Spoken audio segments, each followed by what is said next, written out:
Okay, Yidden, good evening. Chazzarah u'LeMaaseh, Bay Tzadik Dalet, Siman Tzadik Dalet, 94 bays through Hayes. Let's read inside, and we'll stop for our practical stuff as we always do. Bays, in Tachav Hakaf, if the ladle was inserted, the kadera into the pot. So, the scenario here is, of course, you have a fleshik pot cooking fleshik stuff, and you inserted a milchuk ladle. It's klirishon. They are both ben yaimai, right? Or actually, obviously the pot is obviously ben yaimai because it's cooking meat right now, but the spoon is ben yaimai, which means it was used within the last 24 hours. So we already learned in Sif Aleph, which we learned before, 2 weeks ago, that you would need 60 to the ratio of this ladle in order for the contents of the pot, the fleshik contents of the pot, the meat contents of the pot to be kosher. That we learned. Now the question comes, he did so, shtei pamim. He inserted the ladle twice now. So, v'loi noida ben tayim. And he was unaware of the fact that he inserted the ladle between time 1 and time 2.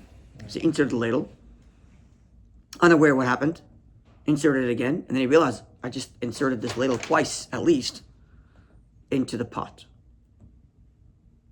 So why should the halacha be different? So explains this, mechaber tzarich shnei pamim shishim. You now require twice 60 times. Why twice? We explained on Sunday. The first time you inserted the ladle into the pot, you were inserting milk into meat. And therefore you needed 60 times the meat to nullify the flavor of the milk. But now when you insert it a second time, you're inserting now a ladle that has absorbed both milk and meat. So it's a new isser. It's a new treif. It's chatich chanas nevela. The absorption in the ladle itself is now not just the milk absorption going to meat, but it's actually a basar b'chol absorption. So it's a new isser, a new problem, unless you need it again 60 times. However, says the Ramah, Yeshayim are those that say the sagi b'pamacha shishim v'cheinoigim. All you need is 60 times the ladle, not twice 60, just 160. And the logic is rather simple because, as we explained on Sunday, the ladle is never going to produce more than it actually has inside of it. So it's just going to be 60 times the ladle, and that's it. That's the Ramah's view. Okay, now, interesting practical component is as follows. Even though we follow the Ramah, and when you insert the ladle twice, you only need 60 times once. However, if when you took the ladle out, it was full of meat content, right? So you insert the ladle, I didn't take it out empty. You took it out full. What's the din of the meat that's inside the ladle? Even if the pot has 60 to the ladle, the content inside the ladle does not have 60 to the ladle. So the meat, the fleshik, the stew that you've now taken out of the pot in the ladle, and this ladle is hot, you just insert it into a klirishon. It's ben yoimah, it's been used for milk in the last 24 hours. So the content is now inside the ladle is actually now chanan. And now that ladle is, the content in the ladle is itself mixed basar b'chalav. And therefore, you need to have 60 against whatever you took out of the pot that was in the ladle that absorbed the milk that's now being put back in. Or if you put it back in. Okay. Yeah. So when you insert it the second time, you inserted it back in with the content. Oh yeah. You follow? So you scooped out some stuff and you put it back in. If you want a practical example of why a person ever do that, use the ladle to scoop it out and you taste it a little bit, and you put the rest back in, and then you realize that ladle was milchik. So you don't just need 60 times the ladle; you need 60 times all the content of meat that was in the ladle when you took it out. Because all that content as meat that's in the ladle became basar b'chalav because it's meat and it absorbed milk from the ladle. So you have to find the volume of what the ladle can hold. So you need to have the volume of the ladle can hold and get 60 times that volume. Practical thing that I hadn't even thought of until I read this book, which is why I have it, yeah? Okay. Now what happens if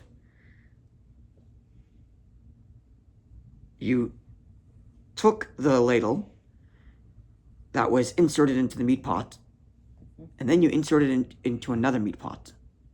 So of course you need again 60 times the amount in the second meat pot. because this ladle is not just milk, it's actually milk and meat, because it was milk and then it was put into the meat pot, and now you put it into a different meat pot. But now what happens if after you put it into the second pot, you put it back now into the first pot, then what happens?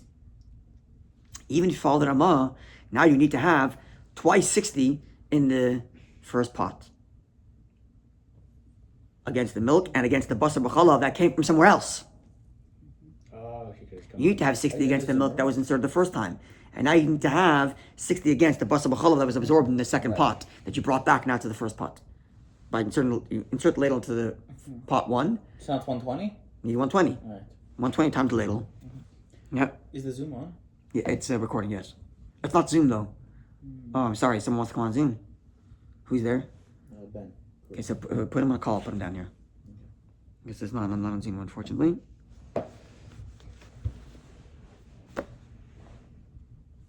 Okay. Let's now go to Sis Gimel. Clear? Clear? Okay, Gimel.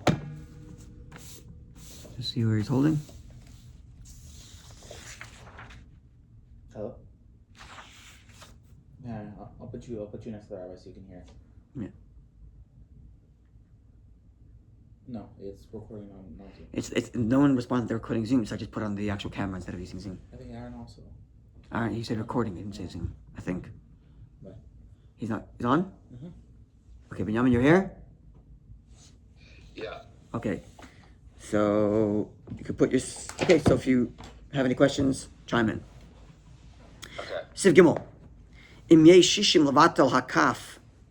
If you do have 60 in your meat stew, times the ratio of the milchik ladle, the dairy ladle that was inserted, then hakadera, the pot itself, v'hatafshel, and the contents within are mutarim, are permissible. Obviously, that was the din of Aleph. Then when you have 60 to the ratio of the milchik ladle, then the content is then there's no substantive flavor of milk in the meat stew, and therefore everything is kosher. The meat stew and the pot. Aval, however, hakaf asura, the ladle itself is forbidden because it is absorbent of milk that was used in the last 24 hours, and now it just absorbed meat. Yeah, and therefore it's forbidden in basar. You can't use it now with meat. Beinam chalav, nor can you use it for milk. Lefisha belua basar b'chalav, because it is absorbent of both milk and meat. What is your opinion about this ladle going into Parve? Oh, no, it's a treif. It's treif. It's treif going to Parve. That's right. So in other instances, we're going to see where the Mechaber says you can't use it with milk or meat, but you can use it with Parve. In this instance, because the ladle now is absorbed of direct, outright basar b'chalav, right? Because it was used within the last 24 hours for milk, and now it's absorbed of meat. You can't even put it into Parve. And the fact that he says you can't use it for milk or meat is not doesn't mean only milk or meat. You can't use it for anything. Right. That would be hot for sure. Right. Because his example before was talking about like a meat ladle putting it into Parve, that's fine. Okay, well the meat ladle going to Parve, we're going to come up to soon. Oh. Right? That's coming up So soon. what was the example where he said it was okay? Where the Machaber said it was okay to put into Parve? Oh, we're going to come up soon. What do you mean? We're going to come up soon. We're going to come up soon to a case where the Mechaber says it's okay to put it in Parve. Oh, okay. You That's didn't what say I yet, okay. Yeah.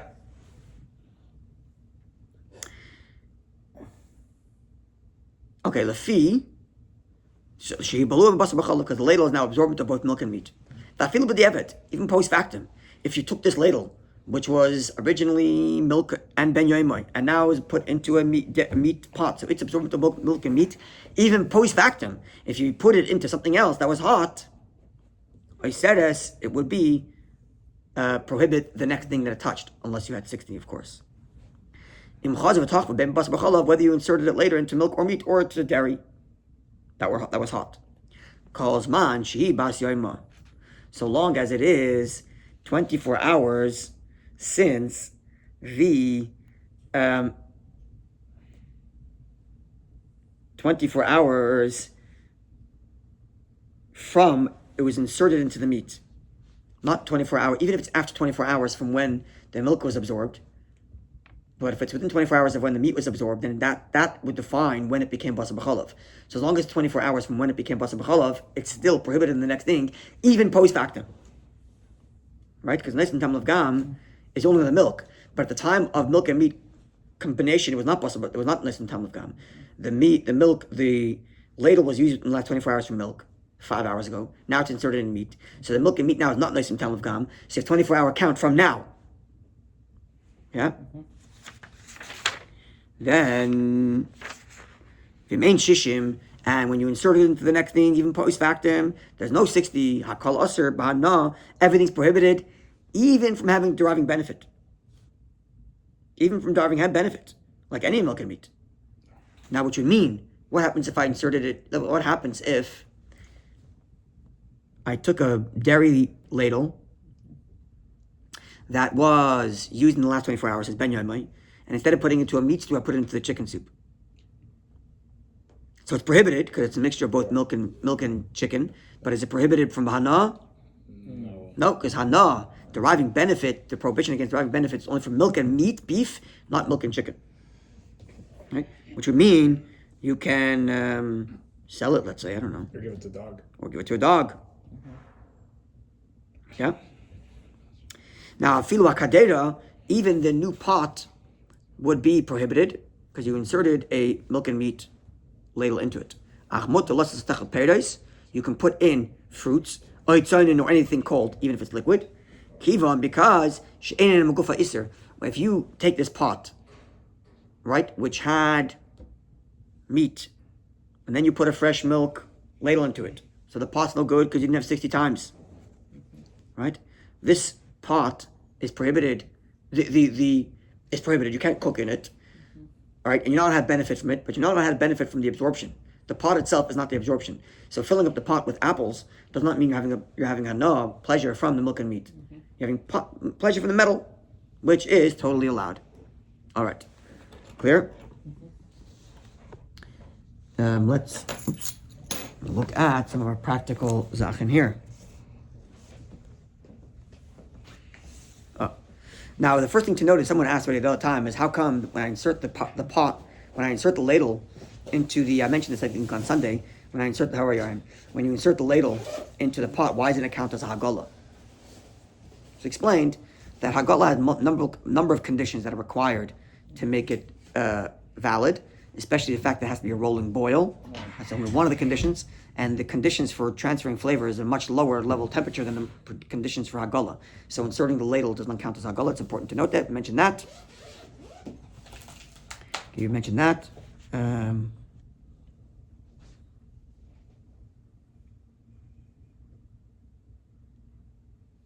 Now let's take this situation here. You took the situation of the Shulchan Aruch, which was you had a dairy ben yoimai, right? That was inserted into a meat dish. So now this this ladle is absorbent to both basar and chalav. Now I inserted this basar and chalav into a pot of parve or anything, right? So obviously the entire content of the pot is prohibited unless you have 60 times the amount, right? Because the basar and chalav ladle that just went in there. What about the pot? What about the pot itself? The pot is also forbidden. Right. Right? The pot is also forbidden. Mm-hmm. So much so that if you later cooked something in that pot, if it was within 24 hours of that if it was within 24 hours of the last time it was used, when you inserted that milchik, when you inserted that basar b'chalav ladle, the content of the pot, the new content of the pot you're now cooking, they would also be prohibited, even post factum, because this is a pot that has absorbed basar b'chalav. Especially since, even though you would say after 24 hours it's okay? Even though it's okay for no. It's after 24 hours, it wouldn't necessarily transfer post factum. You couldn't use it in the first instance, for sure not. Right? Right? But after 24 hours, it wouldn't prohibit it post factum, but you can't do that in the first case. Okay. Can mention that. Okay, so the Shulchan Aruch said that if you have this treif pot, or not the treif pot, this pot, that absorbed basar b'chol because you inserted a basar b'chol of ladle into it, you can put fruits and cold things into it. So I mentioned you could even put cold liquid.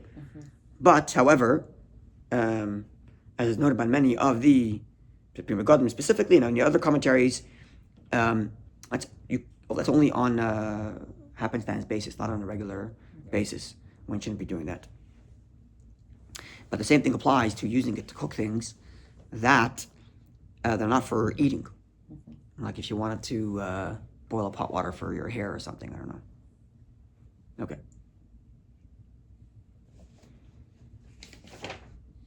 Now, if you inserted the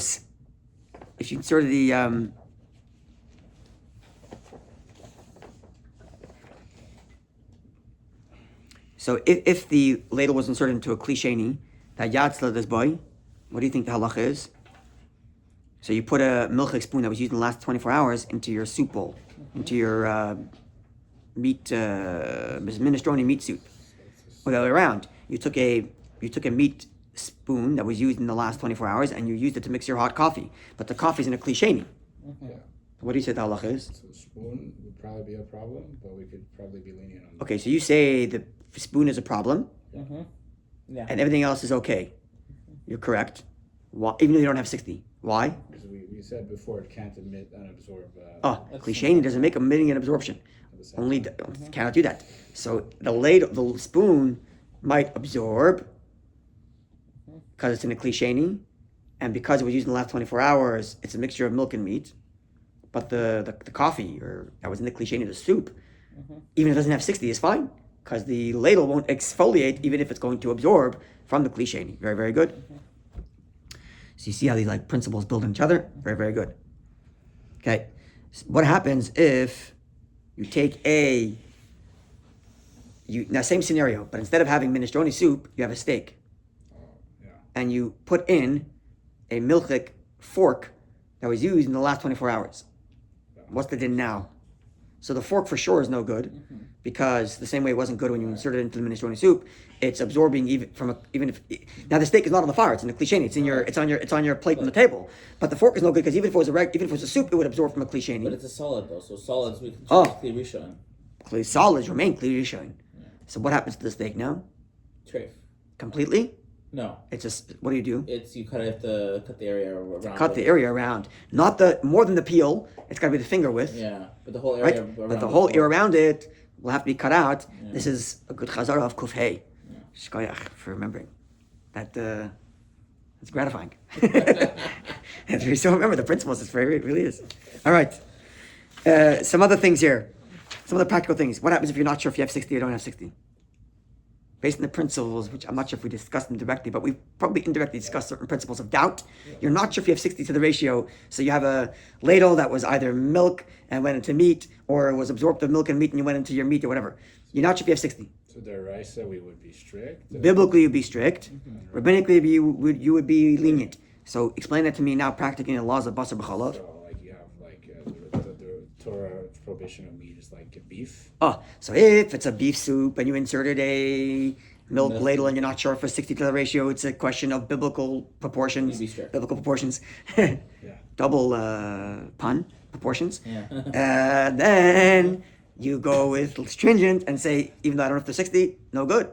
But if it was a chicken soup, because it's rabbinic, and I use the milk ladle on the thing, and I'm not sure if I have 60, lenient. Very good.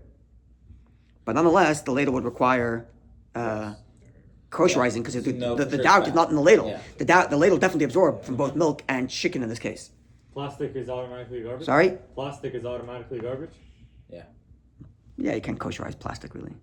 Oh, plastic ladles? Yeah, it's absorbed. Okay, we'll get to the laws of kasha, we'll get into that, because there are different opinions about kasha ladles. But we're not learning the laws of Agala right now. Okay, what happens if you're not sure if it was hot enough? If the Yatzalat is bone. I'm not sure if the thing you inserted into was hot enough. It wasn't Yatzalat by. Right, it's very possible. No, what's the din? Same idea. Same principle. If it's a beef thing, you're going to be stringent because it's a biblical question. If it's a chicken, it's rabbinic, lenient. So can you say right after you stick your fork into the meat, stick your finger in there and see how hot it is? You see, if it happens right away and you noticed, maybe, but usually these cases are 10, 15 minutes later. It's Like, oh my gosh, looking at the ladle, you realize it's the wrong ladle. It rarely ever happens. You take it out, like, it could, but it usually happens, like, seems like more possibility. fork could happen where, like, you're halfway through your steak and you realize that, like, that would be terrible when you're eating that. But yes, that's forks are possible. These things happen, unfortunately. No. It's the reality of right life. away, though. Saying if you notice right away, you stick the fork in, you're like, oh, this is not my fork, this is my dairy fork. And Yeah. then you stick your finger in there and you're like, oh, no, we're okay. Now here comes a question. It's fatty though. It is fatty. If you're not sure if it's ben yomer or not, so you put in a milk ladle into your fleshik dish. What's that? And you're not sure if this milk was used in the last 24 hours or not. It might have been used 2 days ago, might have been used yesterday morning. You're not sure. Would you apply the same thing of whether it's beef or chicken because it's the questions that are bought on or deraisa? Maybe. Not really. It goes like this. If you you don't know at all that it was used in the last 24 hours for milk, then even if it's beef, you're okay. Why? Because stam kalim ein ben yomen. The default is that kalim were not used in the last 24 hours. Right. So if you don't know at all what the deal was, then you assume it wasn't used in the last 24 hours, and it's okay even if it went into a meat dish because you say it's nice and tam of gam, even if you don't have 60 to the ratio of the ladle. Now, you know it was used. It was used recently for milk. I'm just not sure if it's been 24 hours ago or 22 hours ago. But I know it was used yesterday. I just don't know exactly when yesterday. So some could be. I mean, you could have both, right? Because some say ben yom means if it was used yesterday. The different opinions on. So the argument opinion of Benjamin means that let's go to 24 hours. So I knew it was used. Okay, let's just put it this way. I know I used it for yesterday for lunch. I don't know if I had lunch at 12 or at 1. So in that case, you will apply the question of is it biblical or rabbinic. Okay. In the case where you don't know at all if it was used yesterday, you say Stam Kalim and Ben Yoinam. The default setting is that Kalim are not 24-hour used. But if you know it was used, it's just a question of this hour, that hour, then you apply if it's biblical, stringent, rabbinic, lenient, difference between meat and chicken. Finally, you know it was used for milk in the last 24 hours, but you're not sure if it was used for something hot enough. So here he says you should be stringent even if it's rabbinic. Yeah. All right. Let's go now to Siv Dalit. Even with the late, we might be on time. Wow, look at that. No, today's is much easier. This week's quota. Also, we already know the principles already. It's much easier to apply them. Dalit. Im ein hakaf ben yoimos. Let's stick to our scenario. It's a dairy ladle. So obviously the same thing applies in reverse, but we're sticking with the same thing. It's a dairy ladle into a meat stew. So I'm ein hakaf ben yoimai. So the dairy ladle was not ben yoimai, right? So it was not used in the last 24 hours. So the flavor it's giving off is a negative flavor. It's the Noishim Talmud of Gam principle. Hakadeda batavshim motarim. So the stew kosher is any milk flavor that came out of the ladle into the meat stew is negative flavor. The pot itself for sure is okay, but akaf asur.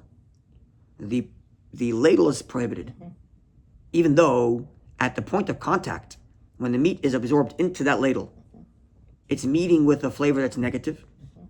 It's meeting with a negative milchik flavor, which means on a mi'ikra din from the biblical level, there was no interaction of any tam ki'ikr because it's a negative flavor inside that ladle. Nonetheless, it's asur lichatchila. In the first instance, it's prohibited. Right? Yeah. It's still there. It still exists. And it's still there. Beinim basar, whether you're going to have it later with meat, beinim challah, whether it's with milk.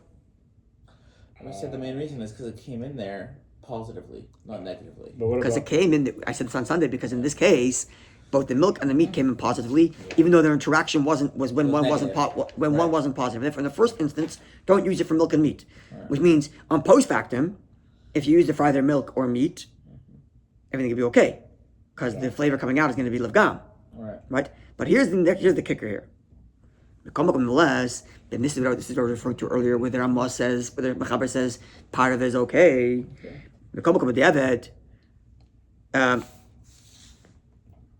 Einoi seres.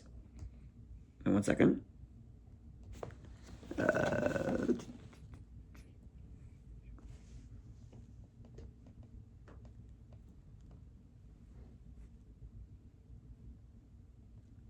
One second. Where does it say this?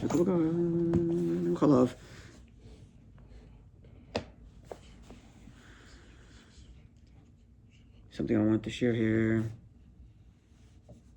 Yes, this is the case, even though the Shulchan Aruch doesn't say so, this is the case where in Parve you could use that ladle. So again, the ladle was milk, a dairy ladle that was not used in the last 24 hours, nice and down of gam, inserted into a meat pot. So now it's absorbent of negative milk, positive meat. But their interaction makes that the ladle itself should not be used in the first instance for milk or meat. Certainly not for milk because it was absorbed of meat positively, but even not for meat because it's interacting with milk that was negative, and we don't do that lechatchila. But that ladle could be used for parv, even mikra adin. Why? Because as far as the parv is concerned, the milk on its own is not even an isser, and neither is the meat on its own an isser.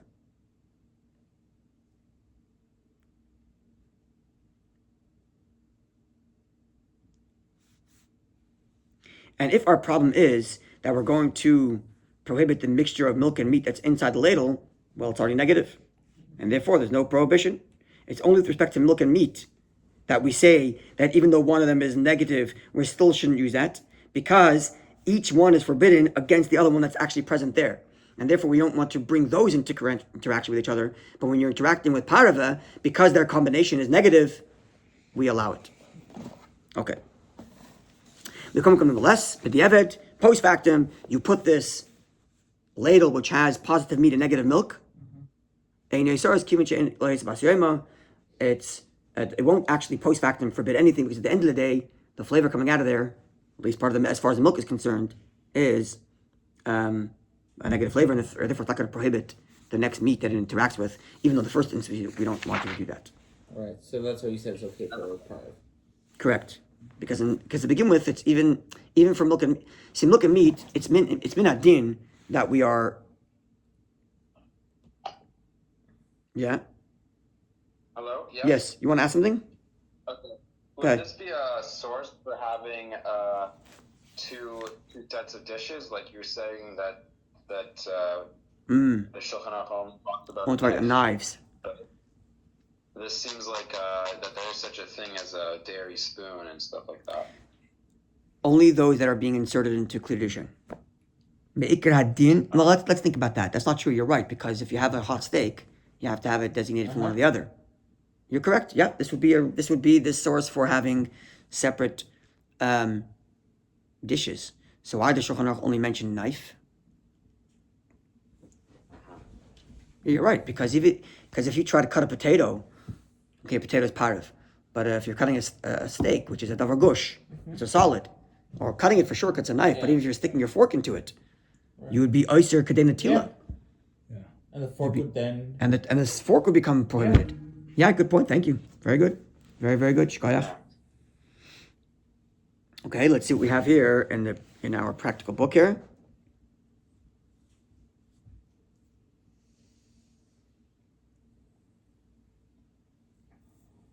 Okay, even though the Shulchan Aruch said that you can use this pot, which has this ladle, which has negative milk, positive meat, you can use it for parva. That was the implication of the Shulchan Aruch, even though I didn't say so clearly. The minhag is to be stringent.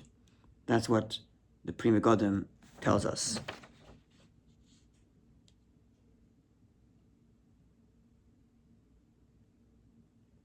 All right. Okay, let's go to Sif. Hey.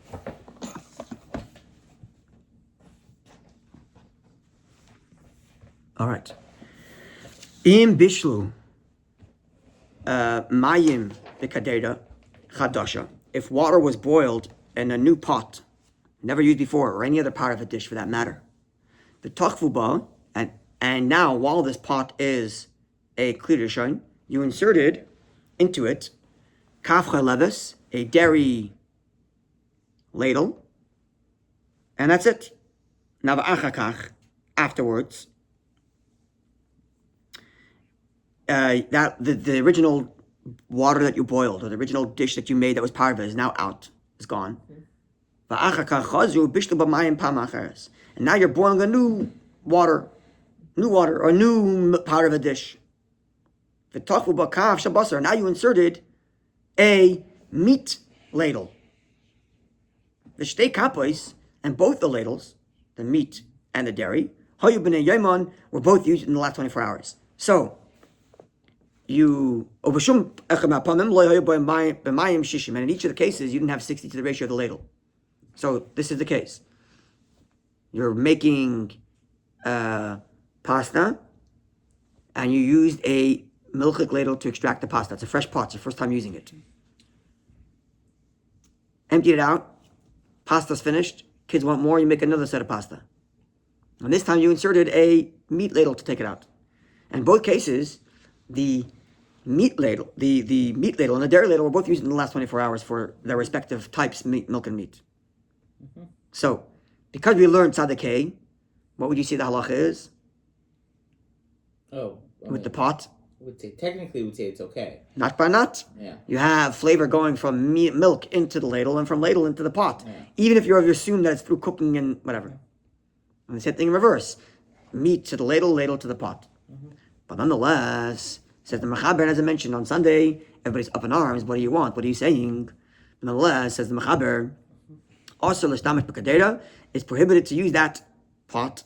Loy basar, not meat. Loy chal, not milk. Aval, here again, he says, shardvarm, other things, parve, mutil vashal. You can cook in it. Because nothing was ever cooked in it. The only flavor of milk or meat that it absorbed is second degree, not bar not. It only absorbed milk through a ladle that was inserted. It only inserted meat through a ladle that was inserted. And the ladle and the meat themselves, the ladles were respectively both clean, it was just a flavor issue. Obviously, that's the entire scenario of the entire simon, is because everything's clean. Yeah. So based on this, though, you could basically saying you could have parve pots and no parve like utensils. Oh, because you could be saying because if you're using this pot to only cook parve. Let's rephrase that. If you have a parve pot, it doesn't matter which ladle you're taking your things out of. Yes. If the pot's remaining parve forever, exactly. If the pot is remaining parve forever, it doesn't matter what kind of ladle you're using to extract the stuff. That's what it seems like you are. That is a very good point. I don't recommend doing that because that would cause a lot of confusion in your kitchen. I know what you're saying. But in theory, I don't see why you're wrong. Because it doesn't say, you can't teach a lechatchila. Does it say from that? He said you have no issue if it's staying parve. Okay, not necessarily. It depends how you understand it. Not necessarily. Okay. Based on what we just read, that's the understanding I have. Yeah. It seems...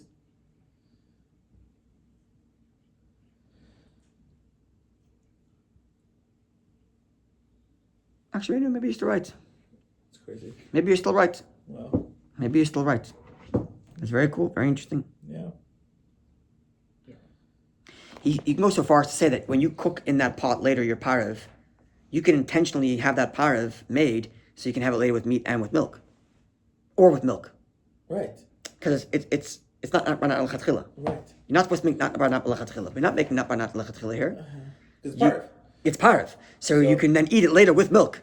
Or with meat. With meat. So basically use my dairy ladle to take out the... No, if I use the ladle itself, that's something else. I'm talking about this pot, which was used for both dairy ladle or meat ladle, and nothing else. Or later, your part of dish can be eaten with either milk or meat. But if you use your dairy ladle, you'd have to eat it with dairy because that's a ben yoimai dairy. That's now taking out the stuff, and when it goes onto your plate, that stuff that's going onto your plate absorbs dairy from your ladle. So it's just that. You're allowed to, even though this pot has not the meat, you can use it still for dairy. So basically, whatever I want to eat the parve with is the ladle I have to use. That would be right, correct. Whatever you want to eat the parve with, that's the ladle you have to use. This is very confusing, so don't do it in your kitchen, but I think you are right. I don't see any reason why not. That's funny. Okay, so what's the deal with this mechaber? Why is he saying that you can't use it for milk and meat? You could use it for parve because it doesn't absorb milk and meat. It's not barnat, so why can't you use it for one or the other? This is something that everybody's trying to figure out. And as I explained on Sunday, as we'll see in a minute, that's because it's a new pot, and you can't willy-nilly choose designation. And once you, because you inserted both milk and a meat, which means you like canceled out the designation that you can apply to this dish for either milk or meat, because you inserted milk and meat. You got to pick a side. So you're right that if you keep the power of, maybe that would be okay. You would skirt around this issue, but And it doesn't have to be you can't designate it to one or the other without kosherizing it, because you've inserted milk, you've inserted meat, and you want to choose one. Reset, kosherize it first, which means it's really a chumrah more than it is a din, because min din it's not barnat. So really, this pot is parve. But if you ever want to use it for milk or meat, you need Kosherize to it kasher to start again, because you inserted and then it. you definitely would forget, and it's not good. That's right. Okay, let's see the mechaber. Mio, however, if you went ahead and used this pot, which had a ladle, which had a milk ladle and a meat ladle inserted into it during different cooking times, and there was no 60 to the ratio, right? No 60 to the ratio. Is that correct? I think it has to be no 60 to the ratio. Yeah. And then, if you went ahead and used it for either milk or meat, you cooked in it either milk or meat, mutter it's permitted. Because it's flavor, son of a flavor, it's second degree flavor. It went from meat to ladle, from ladle to pot. And then that pot is not going to then transfer it to either the other one, to milk. Oh. Or conversely. So post factum is going to be perfectly fine because it's not by not, yeah? All right. Technically, if you have 60 times the ratio, then you can use your dairy ladle. You can't plan, no. No, it's not Isser though. I don't know. So Start measuring each time. No, because that's what it's saying here. Technically, it's saying that if you have 60 times your ratio, you can take your dairy spoon, take out your pasta, and have it with your meat sauce. I don't know if you use it like a No, because you use, no, in your case you described where you're taking out, if you're using a milk dish to take things out, then you need 60 times. You need 60 times in the ladle against 60 in the ladle. Fine. Ladle. So I use my dairy thing to stir twirl it, and then use a different ladle to take it out. Maybe. Then I use the place Post factum, maybe that'd be okay. Okay, let's see that. Rambam continues. Kedera, a pot. Shebishta boy yirakas, in which you cooked. Part of it stuff, vegetables. Oymayim or water. And you inserted a ladle. Let's stick with the milk ladle. That's what we've always been talking about. You inserted a milk ladle into this meat pot. The meat pot is parve, but the ladle is dairy. The food is parve. The pot is meat, and you inserted a dairy ladle. Now the dairy ladle was used in the last 24 hours.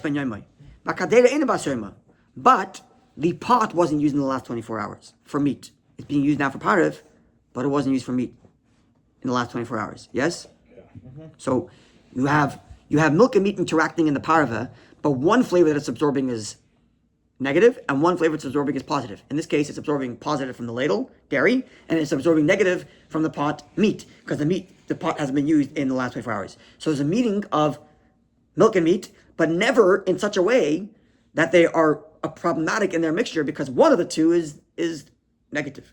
In this case, they're coming from the pot. Or the other way around.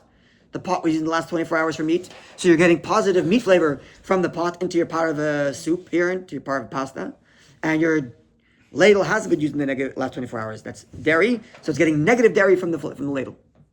So positive from the pot, negative from the ladle, or reverse. Case A. Case B. Or you have in the food 60 to the ratio of the ladle that's inserted. Hakol shari, everything is fine, right? Because at no point you have a positive mixture that can confer tam kikar, either because of 60 to the ratio, or because at their point of contact between the milk and meat in this part of this thing, one of the two is negative. Clear? Mm-hmm.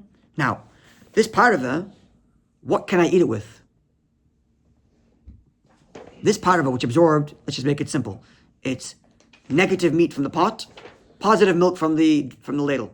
What can you eat this part of a pasta with? Can I have it with cheese? Or can I have it with meatball and spaghetti? Meatballs. Negative meat from the pot, positive milk from the ladle. So you have to eat it with dairy. No, our custom is to be stringent. to eat that parve only with the type that was positive. Yeah. Right? The lesser haklisha in Yomai, and additionally, we have another stringency, which is to prohibit the pot that had the negative flavor in it. So in this case, the negative meat, or the other way around. Even though it's only stringency, because as far as the strict letter law goes, everything is fine. Let's explain what the story is here. What do you mean? You're talking about, In theory, you inserted a negative dairy flavor. But one of them is positive. Yeah. So you inserted okay. Let's go through both of them. You have a meat pot that's negative, All right. and ladle that is positive. So we said you should eat it with the dairy. Right. Eating it with dairy is definitely not a problem, because the meat flavor that this part of absorbed is negative. Okay. But the Ramah just said that if you ate this part of it together with meat, it would also be okay post factum, even though the meat flavor was negative and the milk flavor was positive. So why is it that I'm allowed to eat that post factum? At least I can eat this part of it with meat. Right. What's the reason? Tzaddik, not barnat. There was no actual milk. Milk went to ladle to food. That food's allowed to be eaten with the other type. Post factum. In the first instance, you should keep it together with the positive flavor, keep it with the milk. But if you went to the negative one, you went to the meat, post factum, it's okay because it's not barnat. Because the ladle's clean. Because the ladle's clean. Our entire simon is only with clean ladles. Yeah? And clean pots. All right, practical stuff. Very good.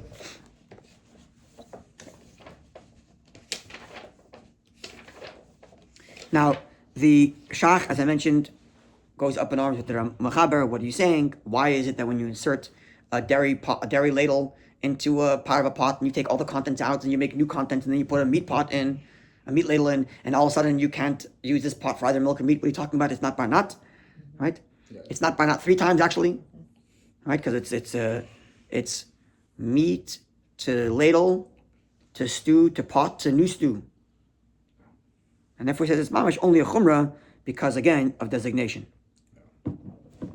Okay, which means it would be mutter if anything ever happened. Which means, therefore, if you used the power pot and you inserted a milk ladle, even before you put in a meat ladle, you are now stuck designating that thing for either power or milk because of the designation issue. Okay, explain this.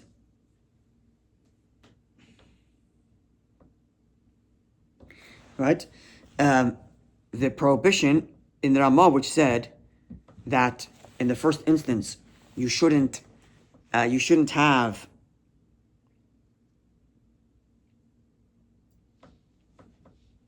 in the first instance you should have the content of your part of the stuff with the positive flavor rather than with the negative, right?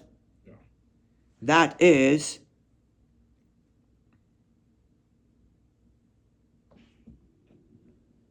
right? That is actually because according to the Mechaber, not barnat is asal lechatchila, right? If it was through cooking, according to the Ramah, I'm sorry, we looked inside the K. According to the Ramah, if it's flavor, second degree flavor, but the second degree flavor was transferred through a cooking, as is in this case, where the second degree flavor, that is to say, the ladle, which is milk, that's being absorbed into this parve, is second degree flavor as that parve is being eaten with meat, but because it was absorbed through cooking. According to the Ramah, you can't have that pot with some other kind. Even though post factum would be okay. But according to the Ramah, not barnat, by bishul, is asal lechatchila. Follow that? We have 2 types of not barnat. One not barnat is when you take a parve that was cooked somewhere else, and you put it onto either a milk or meat dish, hot, and then you want to eat that parve with the other type, right? That's one type. But where was that parve cooked? Not in a meat pot, in a dairy pot, in a parve pot. Now, what happens in another case where you cooked parve in a fleshik pot? Is it also not barnat? And then that parve can be eaten with cheese? Because there was no substance, it was just absorbed flavor of second degree. Said Ramah, because it came through cooking, stringent in the first instance. The same thing applies here. When you insert that dairy ladle that's been used in the last 24 hours, the absorption of the milk is a second degree flavor, yes, but it's a second degree that's being absorbed through cooking. And if in the first instance, that parve should not be eaten with meat. Yeah. But post factum, it's okay. Okay, so in other words, the Ramah's chumrah here is a chumrah minadin, as we learned in Tzaddik. Okay. I'm surprised how many post factors are okay. Like how many, like, if you did it. And once you know the principles, and once you know that there's a machlekes or whatever, post factum, you become lenient. Especially since we're dealing with tamke ikar here. There's no substance of anything. It's only flavor. It's not actual substance of any There's types. no real dairy, there's no real meat. Especially in this case, no real dairy or meat. In the other cases, you had at least, let's say, real dairy but no real meat because it's just flavor, or vice versa. Here, you don't even have real flavor of either of them, right? You don't have real substance of either of them. It's just absorbed flavor, which really gets weakened as you go along. Okay. Okay, we explain this. Okay.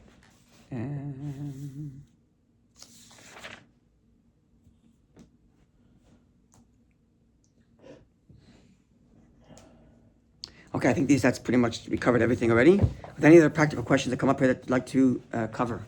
Any other questions related to this? Right, you're not doing that. No, we don't do it. This is it. Straightforward. We covered everything. Beautiful. Again, I apologize for being late, but what time is it now? 9:20.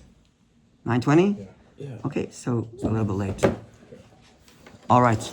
A wonderful evening, everybody. Thank you. Yeah, but